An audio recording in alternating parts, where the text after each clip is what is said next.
Bonjour à tous, je suis ici avec une Indian Chief 1946 qui appartient à Guy Baster. Alors Guy Baster, c'est un grand collectionneur français de motos anciennes. Il a un musée à Riom, à côté de Clermont-Ferrand. Il a en tout une collection d'environ 1000 motos. Il y en a 800 exposées dans le musée. Ce ne sont pas que des américaines, mais il y a quand même une belle collection d'américaines. Il a des Harley, il a des Indian, il a beaucoup de 4 cylindres.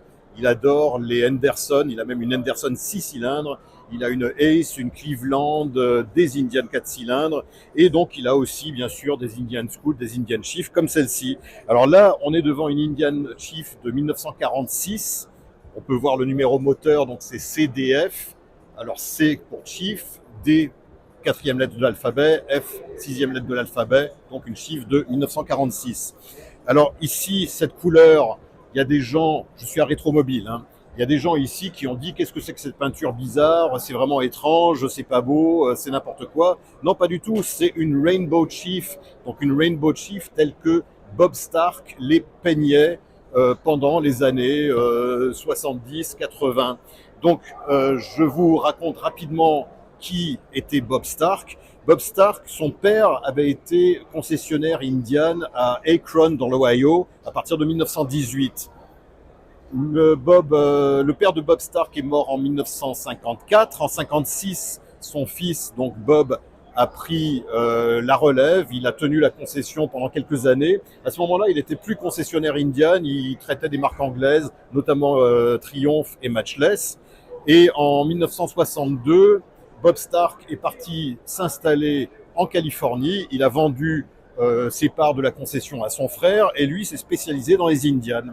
Et à partir de là, Bob a commencé à racheter plein de vieilles Indian Chief et à les restaurer et à en peindre certaines avec ce motif arc-en-ciel, donc qui existait soit dans les tons de bleu, soit dans les tons de rouge et orange et jaune.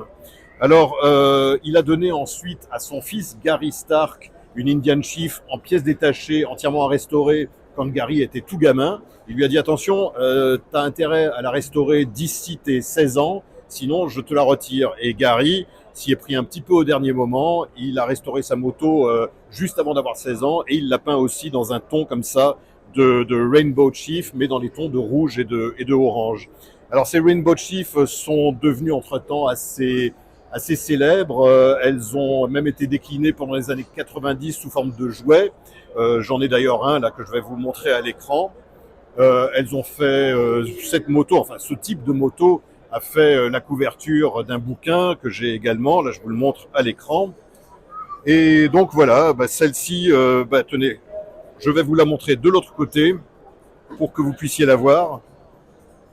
Donc en 1946, il y avait en effet ce type de logo de réservoir, mais il n'y avait pas encore la veilleuse tête d'Indien sur le garde-boue avant. Elle est apparue en 1947 seulement. Voilà, donc c'était la petite histoire de la Rainbow Chief. Et encore merci à Guy Baster et à Pierre Audouin qui est sur le stand Indian. Là, je suis sur le stand Indian à Rétromobile. Et donc, merci à Pierre Audouin et merci à Guy Baster. Allez, je vous dis à bientôt. Ciao.